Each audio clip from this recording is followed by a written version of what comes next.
Hello, everyone, and welcome to another episode of Blame It On Marketing. Today, we're talking about a subject that we've touched many times, and we like to kind of summarize it as automating away our lives. What does that mean? Well, we're going to be talking about automation and also automation crossed with AI. As you know, marketers are expected to do more with less, and maybe we want to automate away those boring tasks. We've got a lovely, lovely guest with us today, but I will throw it over to him to introduce himself. Well, hello, ladies. Thank you so much for having me. It's awesome to be here, and I love I think the title because of the podcast. I was in marketing for so many years, so I think I've done about 12 years in marketing. Before that, I was in sales, and then I kind of went against, I guess, marketing teams. I'm going to say that from now in my intro, but I kind of cancelled marketing and sales teams and combined them in growth teams. Yeah, because so that they don't blame each other, because sales would always blame marketing and marketing would always blame sales. So I kind of did that. I was a growth consultant. So yeah, my name is Tim Cakir. I'm the CEO of TaskDrive right now, starting a new project called AI Operator very, very soon. And this is kind of why I guess we're having these conversations. And I'm half Turkish, half French. I've lived across the world: Seattle, LA, London, Barcelona. Now back in Turkey after 21 years of being abroad. And about a couple of years ago, I guess, when November 2022 hit and we got our amazing ChatGPT, my life kind of changed. I couldn't sleep and I got obsessed about ChatGPT, and it's been my obsession since then. So that's kind of me. We like to ask everybody to confess your deepest, darkest marketing fuck up, if you will. So tell us what happened. That's fine. I've had too many, so I've been thinking about this one. I mean, like, which one am I going to choose? I think fuck ups is very important, right? Because it's experimentation, right? So instead, I put it in a nice title. It's experimentation, and when you put it under experimentation, you're okay. You're good to go. Well, it's not a fuck up. But I spoke of fuck up nights before, as I've mentioned as well. I think that the biggest fuck ups that I've done, or most that I've done, has been in automation, right? So back in the early days of HubSpot, marketing automation platforms, and you do a wrong sequence, or you put the wrong segment into the sequence and send a bunch of stuff to people. But a very clear example of it is that we were developing a new product. I was in a B2B SaaS in Barcelona. We were developing a new product. It wasn't it was in beta. It wasn't completely ready, but I was a keen head of marketing. I was like, yeah, I came to this company to make a change. I built a team of like 8-9 marketeers, and the company's growing and we have a new product coming. I was so excited, so I sent an email instead of to a beta tester group, into a small group of people, to all our audience. That was really good because they all kind of, not all, but a big percentage of them signed up, went to the product, logged in, and crashed the whole product. And so we crashed the whole product for every other existing client as well. And it took a couple of days, 2 to 3 days, I think, to really boost the servers and make sure, So I think that was a really bad one. I learned after that, never launch something on a Friday. You know what, though? It stress tested your product and it didn't happen again, right? Yeah, for sure about the product, but also my segmentation got better. I would triple check things. I was I was very sure about myself back then. As head of marketing, I was riding the cool wave of that team, an amazing startup in Barcelona, venture backed. I was very excited. And I was like, oh yeah, I know everything. And after that, I read Ego is the Enemy, and then I started triple checking everything that I did not to make these mistakes again, but great learning. When it comes to automation and kind of even exploring new tools, I think a lot of marketers don't prioritize looking at those things because we're so maybe busy with normal stuff. Unless you're into that kind of stuff, I feel like it kind of falls down the priority list. Can you, from your experience, Tim, think of any kind of reasons why that might happen, minus just kind of being busy? The thing with marketing is that we've been very famous for having the biggest MarTech ecosystem, right? We have so many tools for marketers, and digital marketing came along, and it was all about building tools for marketeers so they can reach out to people, to email, to SMS, to I don't know what, so many things, pop-ups, and we had millions of tools. And if you guys remember, I think a few years ago, this the last time I checked that, you had this map of MarTech, and it's like the biggest one. And you look at sales tech, you look at HR tech, you look at all these. They're much smaller, and MarTech was always bigger. There's too many tools for marketeers. I think if you're talking about HubSpot, there is maybe hundreds of variations and different versions and competitors of HubSpot or things like that. So I think that the busyness for sure, but I think also it's the ecosystem is too busy, that is too crowded, that it makes you a bit like, well, I have this, that's fine, I don't want anything anymore, which is a big change from previous years before that, because it was like, what's the coolest MarTech?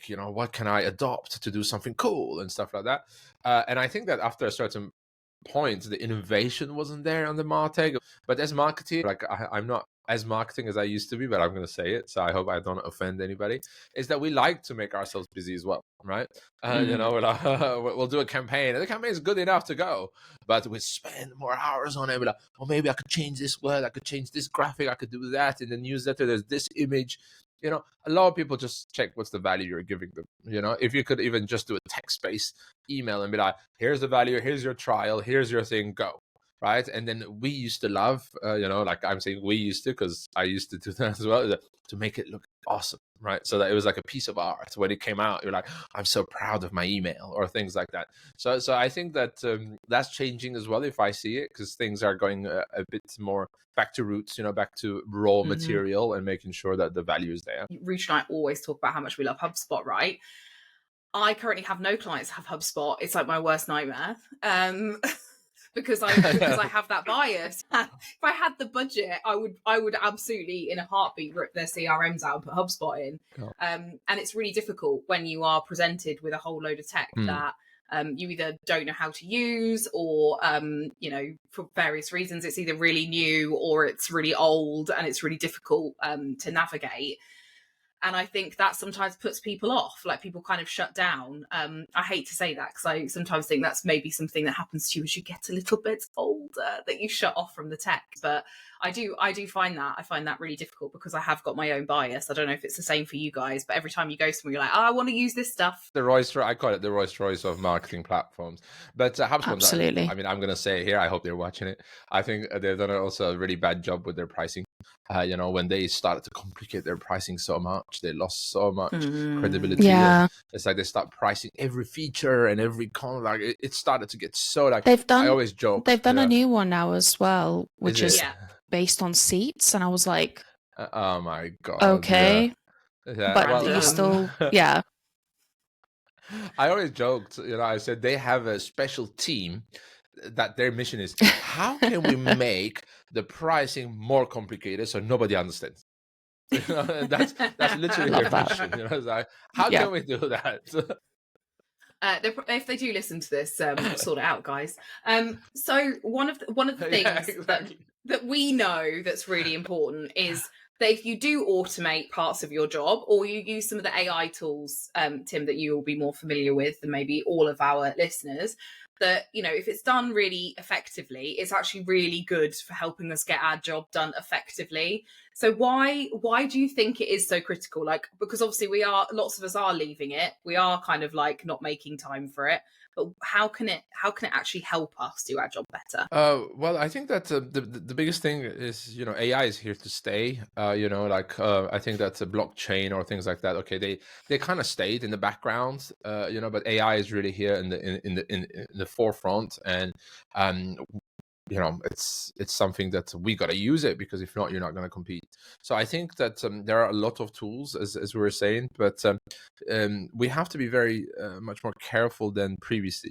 Previously we could test a lot of marketing tools and stuff like that, but the testing a lot of AI tools will take time, and there's a lot of the shiny toy syndrome, right? Shiny object syndrome. There's so many tools coming out in the AI world as well. And everybody says, they'll do this amazing, that amazing. So you really have to find, what is the task that is quite repetitive, that you don't enjoy as much as the others. Basically make a list of what you do every day, every week, every month, like your processes and stuff like that you do, just bullet points, and be like, wow, this takes me quite a long time and I don't like this. Oh, okay. If you don't like it, then if we could remove that, or we can automate that, or we could, make that much more efficient or more fun for you, right, or for yourself, then you're going to have much more fun at work. And that's going to make you much more creative as a marketeer, because marketeers should be creative, right? And marketing actually should be a bit more high cognitive, creative, brainstorming and finding new ideas and innovating, right? So I think that by finding those gaps and finding tools for them, I think it's a must now, so that you can have much more fun at work. And, as a marketeer now, we used to have, I used to have 10 people teams in my marketing team.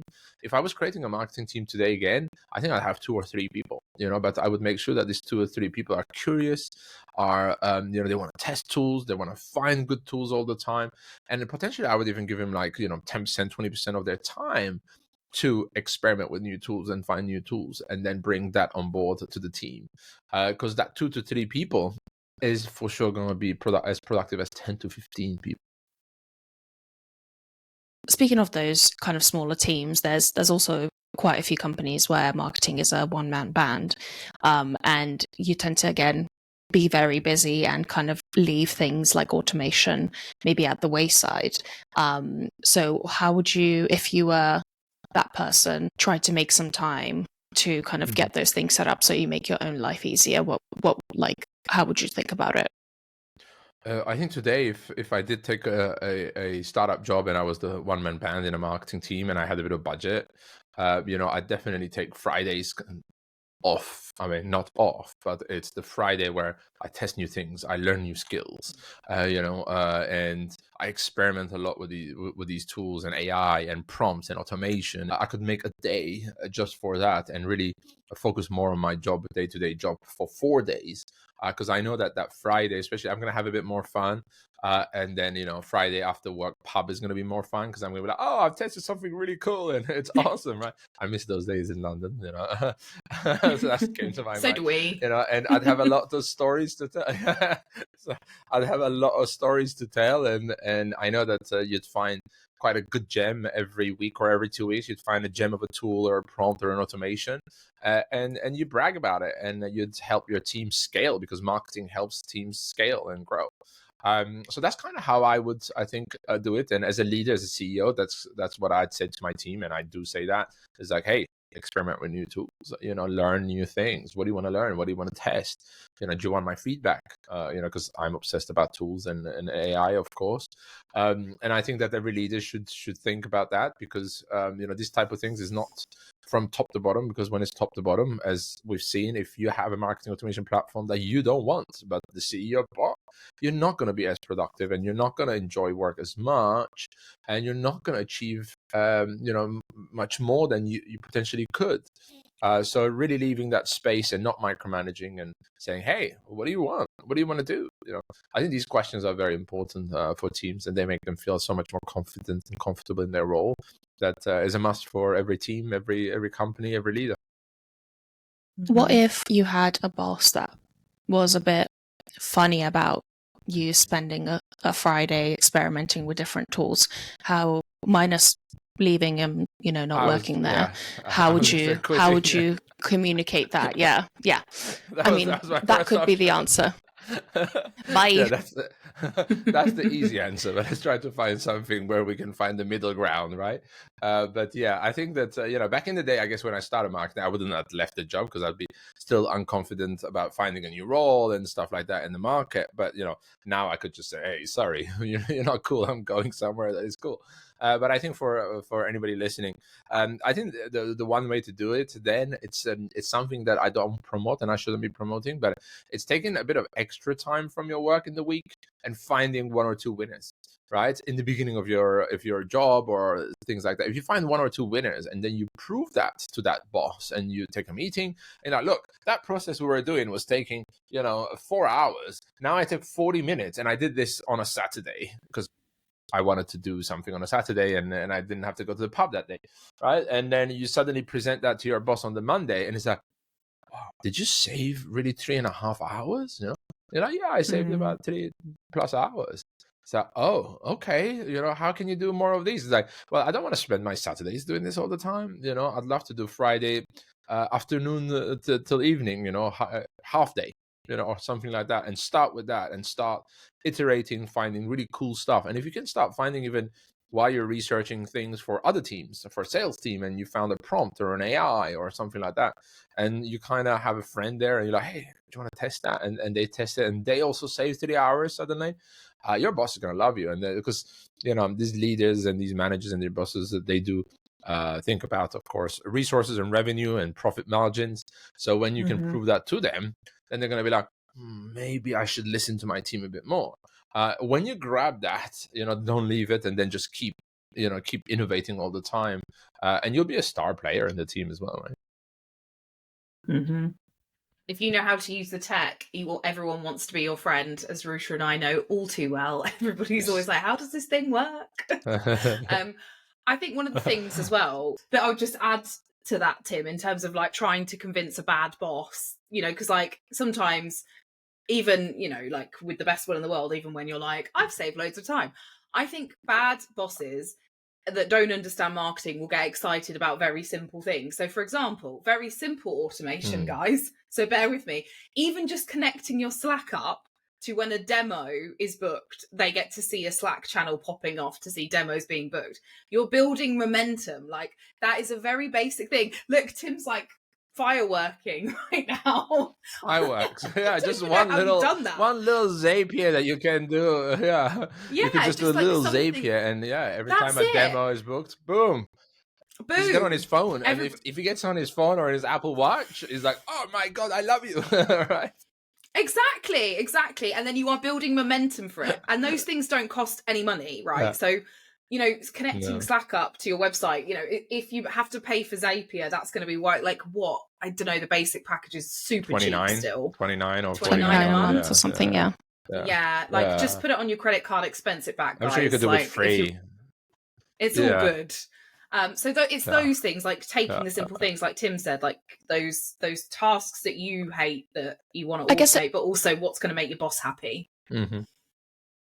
It's simple things, but also maybe visible things as well that you should think about. So it's great if you're like automating a bunch of stuff in the background, but if no one can see it, then your bosses, if you have a bad boss, will be like, well, what you've been doing kind of thing. But if it's visible stuff like the Slack example, or like, I don't know, reminders about reaching out to people or following up leads or, simple shit that's visible, that's probably going to be a good way to get them on your side as well. Yeah, I think I have a quick example there. I think I loved DataBox. DataBox back then, I don't know how they are now, but I put DataBox and I built some dashboards for the boss, the CEO back then.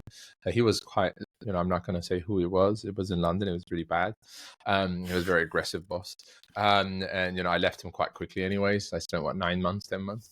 And I kind of put the data box into his phone and his Apple Watch, and he'd have here the revenue and if it's going down or up, and it'd have notifications if 70% the goal is not hit for the month, the 70% of the time, and it's like, oh hey, something's going wrong, and like getting these alerts and warnings instead of him going and digging every day and finding started to make him a bit happier. He was like, oh, okay, what else can you do for me?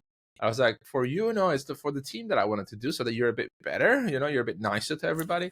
And that couldn't change his mindset much. So I kind of left. But I mean, that's fair enough. But the motivation behind it is there, right? Isn't it? It's like, I'm trying to give you more visibility so that you can also do your job better and be nicer, but also so that you can see that what I'm doing is bringing value. So there's this like there's some sort of weird Venn diagram here that like how to make your boss happy, and it's got automation written all over it, I think. So if you were in that one person marketing team and you were going to pick like what is your first thing you do, so you've got no automation, you've got no AI tools, and you were going to go, right, this is is there one task that you can think of that used to really piss you off that you would be like, I'm going to do that first? I think anything about reporting. I guess reporting takes a lot of time. It's like, hey, I just want to get my job done and not report on it. It should be automatically reported kind of thing. So any reporting tasks would be the first thing that I'd be like, "Ooh, okay, how long does it take me? If it takes me 3 hours on a Friday before going, and it's a horrible thing, I'd definitely automate that." But I want to go another level, if I may. Is if I did have that job, that first person and the only person in the marketing team job again, with the skills that I have today, of course, and what I know today, I'd pick a platform like a Mind Studio, and I'd build a workstation for myself. And workstations, it's a concept that I'm coming up with, and they're not called workstations, but I call them workstations. It's basically your ChatGPT and different large language models, but boxed up in one platform, different LLMs. All the prompts are already written inside it in the background. There's automation, there's integrations to your CRMs, to your stuff like that. And this is no code, right? So, it's just a bit of curiosity. You just build this, you open this up in the morning and it asks you, what do you want to do? Newsletter, email campaign, brainstorm on a new blog post, whatever you're doing. You have 8 to 10 options there. You click on it, it asks you 5 questions. You answer the 5 questions, you click again, boom, the webinar is ready. The webinar agenda is ready. The webinar description is ready. And then, and all that kind of stuff is ready. You're like, oh, wow, okay. What's next? So today you can do this, we're in July 2024. I don't know when this is coming out, but it's a great time to be a solo marketer in a team, but make sure you're very curious, finding these tools and not being afraid of opening up the back end of these tools. They're no code, or very low code, as we say. But the low code today, you can ask ChatGPT or Claude 3.5 Sonnet to write you the code. And if you have an error, you bring the error back and say, oh, it's giving me an error. And it's like, oh, I'm sorry, I'll fix that. And boom, it gives you the code again. Yeah, exactly. It just tells you everything that you need. You could say to guide me in making a Zapier automation to automate my email campaigns or that I receive or the inbox. You could do everything you want today. We had YouTube for many years. There was amazing stuff there, but you had to watch and spend time and find the right person and the right video. Today, you have these large language models. You can ask, guide me step by step, and it will guide you step by step. It's incredible. It's a great time to be alive. The good thing about ChatGPT is it acts as your friend. So if you don't know how to do something, you can just ask it, how do I do this thing? And it is going to tell you everything that you need to know, which is really cool. I was going to say, you can go super meta and ask ChatGPT, like, oh, I want to automate some marketing tasks. Where should I start? And it can probably get you through it. That's I was going to say, like, where should I start? I have this shit job that I hate doing. How could I automate it? It will tell you what to do. Yeah, just good times. Ask chat. Yeah. Or how can I change that job that I hate? So that's what I would ask. If you're hating your job, ask them exactly. How can I change it? How can I love this job or find a job that I love first of all? Yeah, it's going to give you a little therapy, going to give you some reading, some people management information. Yeah. Exactly. Yeah. And it's very helpful. Just take your phone, go for a walk. You don't even have to do it in the office. Go for a walk, press the voice mode. Go for a 30-minute walk and put your AirPods on and just say these things exactly as you said. Just say, hey, how can you help me automate stuff? I don't know where to start. It's going to guide you. You can even tell it, give me a 12-week course in teaching me automation and where I should look at as a marketeer. Put your job description in it as well. Put the company's description as well.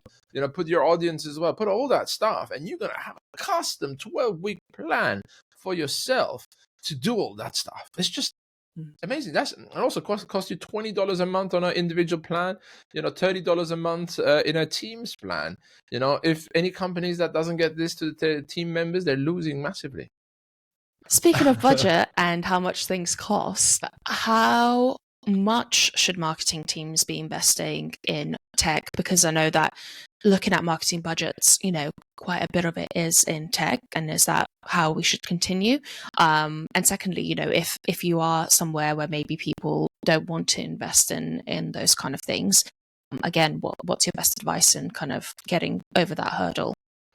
Well, I'm going to say something silly, but it just came to my mind. It's like being a mechanic but not having any tools to fix the engine, right? So if that's what you're going to do, then good luck with your hands and fingers and blood and sweat. You're going to get so far, and your competitor next door is going to be doing 10 cars at the same time you're doing one car, because you're like unscrewing with your fingers, kind of thing, right? Or you just will have one screwdriver and nothing else, and it's a multi-screwdriver. That's it. It's not specialized screwdriver.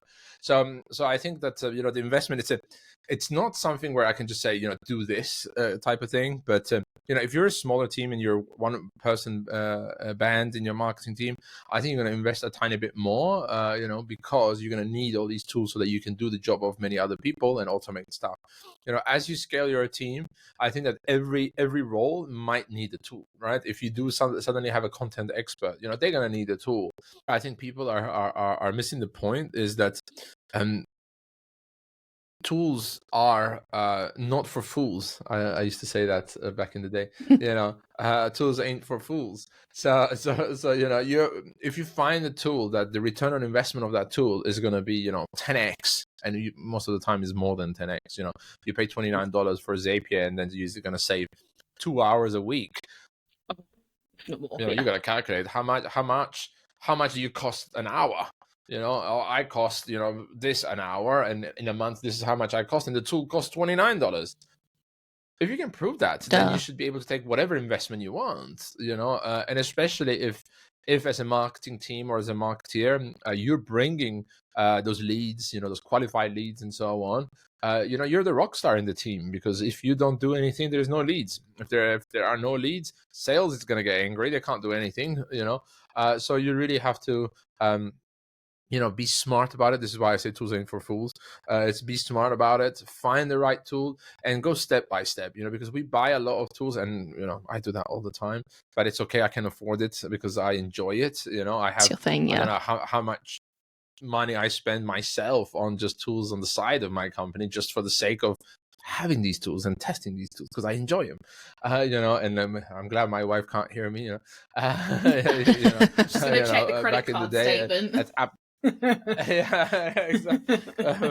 Back in the day at AppSumo, I used to buy all the lifetime deals I found. If I found a lifetime deal on AppSumo, I'd be like, buy this, buy that, buy this. Biggest bill was AppSumo every month. Tech addict. Yeah, it was, exactly, tech addict. But that made me who I am. That really did drive my career much faster. I'm 36-year-old. I've been the CEO of this company for a couple of years now. I've had bigger roles every couple of years, and I enjoyed it. And I'm obsessed about growth. So tools help me grow massively. So I'd say the mistake that I do, which I come back to what I wanted to say, is a lot of people do, is we get a tool and we do just one feature of it or one small part of it, but potentially that tool has so much more to offer. Yeah, I think also, so as we've been building Labometrics, we've had no budget. It's just whatever we can spend on things. So we've had a super lean tech setup. But one of the things that it's really taught me to do, so I love HubSpot, and we do have HubSpot, but we don't have the fancy HubSpot because it's like $700 a month or something. So we have like the £30 HubSpot, and the things that I can't quite do in that HubSpot, I have found with a combination of like Zapier and maybe Apollo, or Zapier and Dripify, or Zapier and my email, I can kind of get around them. So when you're kind of almost forced to be creative in that way, if you have a limited budget, there's always kind of a way out. It might not be the most elegant, beautiful way, but you can get around stuff. So even if you do have a limited budget, again, as we do, once you get a couple of those base tools that are quite good, there's a lot that you can do. You just kind of need to think about it, about how to kind of get through the pathways and make it work. Navigate it. Yeah, that's it. But it is the other thing I would say, and it requires some thinking, but the trap that I think some people do fall into with all of this though is also weaving a beautiful web of automation, and then something breaks or someone new comes in and you can't unravel it. So I'm going to say something that you two may hate me for, but do try to document what you've done. You're like Fuck you, No, Emma. I I'm love not doing documentation. that. So I boring. I know love it's documentation. boring. So I'm not Oh, gonna. Okay, okay, No, Tim's it's not oh not listening. no. anymore. No, it's not anymore. I open No. ChatGPT and I say, "Hey, I'm gonna document Yeah. a new process. Ask me relevant questions." And it asks me 10 questions, and I answer it, and bam, I have a document. I'm like, "Wow, Job document created done. in 10 minutes." And before. I was in chat for documentation, and you've inspired me Ah, now, so I will try. it's one of the best, and you'll iterate on your prompt, and then you have a really nice prompt. And the mistake that I think we all do when we do our first documentation with ChatGPT or similar tools is, hey, I want you to write a document about this process. Don't say that. Say, hey, I'm gonna document this process. Ask me all the questions step by step, one by one, right? Let it interview you, because you have it in your mind, Ruta. You just don't want to go and type it and prepare that You just don't want document, to but type you it have up. it in your Yeah. head. And Yeah, I exactly, but literally don't I want to know, type it up. yeah, Yeah. but I know you know it. But if Yeah. somebody asks you, you can describe it. So if ChatGPT asks you that, you can describe it to ChatGPT. You don't even have to type it. Get the voice mode, go for a walk, talk about the process. You'll come back from your walk or your gym or whatever, or your dog walk, right? Bam, you'll have the process created for you. An AI first mindset. And this is my post-it that I'm showing now, called, it's a simple post-it AI question mark. It's on the bottom of my screen. It's the one post that I see clearly. I have a bunch of post-its, but that's right in the center. And it's like, anything I'm doing, I'm like, oh, could I do this better with AI, or could it help me, or is this boring? Can I make it more fun with AI? Mm-hmm. When I ask myself this question, I find It's the mind shift to, instead Yes. of I know how to do this task, I'm going to execute on this task. It's Mm-hmm. I know how to do this task, but should I be doing it differently and using a tool or AI or whatever it is? Because also, as marketers, we get very good at some things and we just can do them very quickly without even thinking. But there's a chance that there's an even better way to do it, since the invention of our one and only friend, ChatGPT. Yep, I call it my BFF. Yep. Yeah. There you go. Ruta's going to start documenting stuff. You've heard it here first. Before we finish up, Tim, we just want to ask you one more question, which is to do with marketing gossip. So we like to ask everybody this. So have you got any gossip for us? Is there anything you've seen that's annoyed you or that you're loving at the moment? Share your gossip with us.